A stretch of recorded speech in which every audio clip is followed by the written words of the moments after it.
नमस्ते वायरको स्पाई युनिभर्सबाट हैन नयाँ मुभीको ट्रेलर रिलिज भएको छ। स्पाई युनिभर्स तपाईलाई थाहा छैन भने चाहिँ जस्तै हलिउडमा मार्भलको युनिभर्स छ हैन, captain America, iron man, Spider-Man लगायत हल्क लगायत धेरै छ नि हैन क्यारेक्टरहरुको एक एकवटा मुभी छ नि।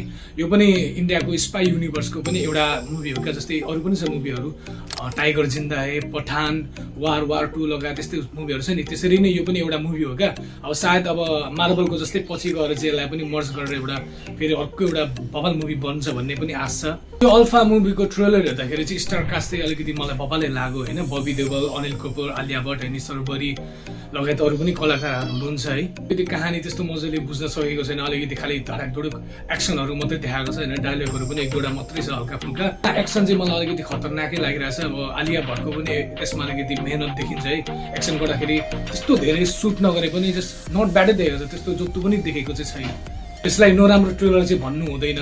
सो ट्रेलर हेर्दाखेरि बुझेको अलिकति कहानी चाहिँ अब आलिया भट्टलाई चाहिँ हैन बबी देओलले चाहिँ सानैमा अब ल्याएर उसलाई अब अल्फा बनाउनको लागि चाहिँ अब सायद केही मिसनको लागि तयार गर्दै गरेको जस्तो देखिन्छ क्या। सो अनिल कपुर चाहिँ अलिकति आर्मीको मेजर टाइपकै जस्तो देखेको छ देखिन चाहिँ। तर अब के हो एक्ज्याक्टली फेरि मजाले यो फिल्म हेरेपछि नै थाहा हुन्छ होला हैन। यही 3 जुलाईमा रिलिज हुन गइरहेको छ यो मुभी। अब मुभी कस्तो हुन्छ त अब त्यो त हामीले मुभी हेरेपछि नै थाहा हुन्छ। बट ट्रेलर हेर्दाखेरि लुक्स गुड हैन, अलिकति धमाकेदार बजेटमै बनेको छ जस्तो देखिन्छ। सो एक्सनै मात्रै चाहिँ एकदमै खतरनाकै देखाएको छ। बट एक्सन देखाएर मात्रै काम चल्दैन भन्ने चाहिँ मेकर्सहरूलाई थाहा नै छ होला सायद। एक्सनमा मात्रै नभएर स्टोरीमा पनि अलिकति पावर दम भयो भने चाहिँ आलिया भट्टको फेरि अर्को एउटा सुपर हिट मुभी बन्ने सक्ने क्षमता बोकेको मुभी जस्तो देखिन्छ यो ट्रेलर हेर्दाखेरि, लुक्स हेर्दाखेरि, यसको बजेट हेर्दाखेरि हैन। लुक्स गुडै छ, राम्रै छ। सो यही 3 जुलाईमा रिलिज हुन गएको छ। यो ट्रेलरमा चाहिँ अलिकति एउटा हुक पोइन्ट पनि हालिदिएको छ क्या, जुन वारको कबीरलाई पनि देखाइदिएको छ, ऋतिक रोशनलाई पनि हैन।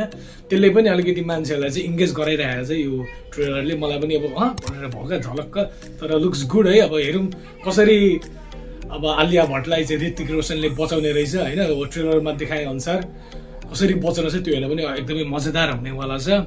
सो हेरौँ अब के हुनेछ है। ल आजको लागि यति नै गर्दैछु। अब मुभी रिलिज हुन्छ, मुभी हेरेपछि बाँकी बात कुरा गरौँ। Thank you.